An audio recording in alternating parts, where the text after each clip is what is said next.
Okay, let's talk about video to video today. And we have LoRa models now that can replicate camera movement from your reference video footage. So for example, something like this. You can take a camera shot from any video and transfer that motion into your new generated video using just a reference image. That's what we're going to play around with today. And we're going to mix and match this with some of the latest image generation models that we talked about before, like Krea 2 and the Boogu Image 0.1 edit model. The idea is, we build our video scenes as keyframes first, and then use any existing camera footage to control how those scenes actually move. So let's check out how to make something like this in a pretty straightforward way. The main tool here is the IC-LoRA that I found on Hugging Face, called the IC-LoRA Cameraman V2. It's a really interesting LoRa model that lets you replicate camera movement and control your camera shots. Way more dynamic than just generating purely image to video or text to video footage. So let's try it out in ComfyUI. First thing you need to do is download the IC-LoRA models and put them into your ComfyUI folder. Then in here, I have an image generation workflow where I use Krea 2 to generate two things. One is the character and the other one is the background. So imagine you could have even more characters, maybe 2 or 3. You can absolutely do that as well. The next step is to use the Boogu Image 0.1 edit model. Now you can use other image editing models if you want, like Flux 2 Klein or Quen Image Edit, whichever one you prefer. But I just want to use something that launched recently and try it out with a new AI model, so I'll be using this one. And the last part in here is using Krea 2 for a second pass after the image editing.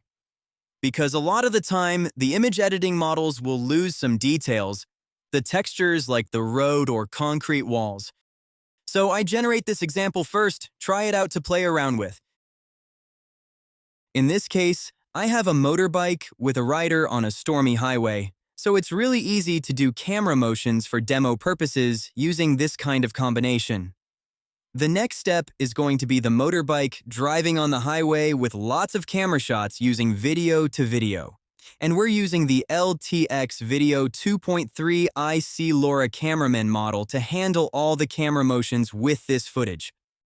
Okay, so the image generated here, as you can see from the image editing model, most of the time we lose some details and texture, especially for realistic images. And then use Krea 2 again to add back a little more texture to the whole image. And from here, all the raining and lightning effects, I did that on purpose with the text prompts. So there we have the keyframes for generating our video. What I do is copy it to the clipboard and come over to this workflow here. This is a video to video workflow. So let's say I have a dancing video like this. The camera movement is the key here, not the character pose or movement. What we need is how the camera moves from one side to another, following those two dancers in the footage. And here, I paste our newly generated image into this load image node. So we're going to use this image and try it out with the camera motions from this source video. It's kind of like a follow-up shot of the main objects in the video scene. In here, we have the IC-LoRA Cameraman V2. This is what we just talked about, download from the Hugging Face repo. Very interesting model to run with. Now I have two output model paths set here. Sometimes I do a second pass using without any control net or additional IC-LoRA. So that's why I have the set for the LTX model without CN, which loads the control net IC-LoRA. But in this case, we're loading the IC-LoRA Cameraman V2. But for this demo, we're just using one pass to load the LTX model as a whole pipeline. Something worth mentioning is the video settings. The author mentions from the bottom of the description that it's better to use resolutions above 960 x 512. So 960 by 512 or above will create better video quality. Basically, that's what that means. And the image strength and the conditioning set from 0.5 to 0.7, that's going to be the range of balancing your reference image and also producing the camera motions from your reference video. So I think those are the two key settings you need to be aware of before you start. For me, I'm setting 720p resolution as the first pass. And I set 10 seconds for this reference, which is good enough as well. Then the next step is the text prompts. Here I have text prompts that just describe how this video footage is going to look. Because I have this motorcycle, the bike rider driving on the highway, I want something that looks like that, of course, with some raining effects and lightning in the sky that's also coherent with what I have in the keyframes. And about the settings for the image strength, it's going to be in here where we have the LTX image to video conditioning. This one was the one the author mentioned, set to 0.5 or 0.7. That gives you the motions while keeping the keyframe consistency for the video generation. So that's how the whole structure works. Let's run this and see how it looks with these camera motions and the motorcycle in these keyframes. So here is the video. Because right now we can control exactly how these motorcycles are driving with our camera shot. As you can see right here from this reference video, like this. So this is not about the character motions. This is about how the camera pans left, right, and goes up and down through the whole scene. How it tracks that main object and detects those two dancers from the video footage and transfers this tracking shot to the motorbike, like this. So that looks pretty cool.